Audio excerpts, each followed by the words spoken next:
சென்னை பெரம்பூரில் நடைபெற்ற தவேக பொதுக்கூட்டத்தில் ஏற்கனவே ரஜினிகாந்த் குறித்து ஆதவ் அர்ஜுனா பேசிய கருத்திற்கு மேடையிலேயே விளக்கம் கேட்டு ரஜினி ரசிகர் அசோக் அதிரடி காட்டினார்.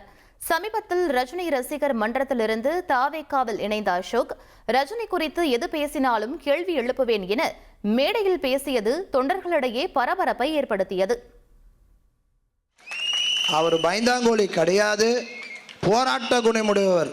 இல்லைன்னா அன்றைக்கெலாம் நிறைய பேரை எதிர்த்து குரல் கொடுத்த மனிதர். அவரெல்லாம் போராட்ட குணமுடைய மனிதர். அப்படிப்பட்ட தைரியசாலாம் நீங்கள் பார்க்கவே முடியாது. அதனால் என் பழகின இதில் 45 வருஷம் பழகிருக்கின்ற உரிமையில் அவரை பற்றி நான் சொல்கிறேன். எனக்கு ஆதவ் அர்ஜுன் சாரை ஒரே ஒரு கோரிக்கை மட்டும் வச்சுக்கிறேங்க. நான் கூட இருந்தேன், எனக்கு தெரியும் உங்களுக்கு இன்டென்ஷன் இல்லைன்னு தெரியும். ஆனால் பப்ளிக்காக எனக்கு நீங்கள் எந்த எண்ணத்தில் பேசுனீங்க அப்படின்றது எனக்கு தெரிஞ்சுக்கணும்னு ஆசைப்படுறேன். உங்கள் தந்தி ஒன் தொலைக்காட்சியில் காதலும் கலகலப்பும் நிறைந்த ஒரு புத்தம் புதிய ஃபேண்டசி தொடர் ராஜா ராணி தினமும் இரவு 8 மணிக்கு.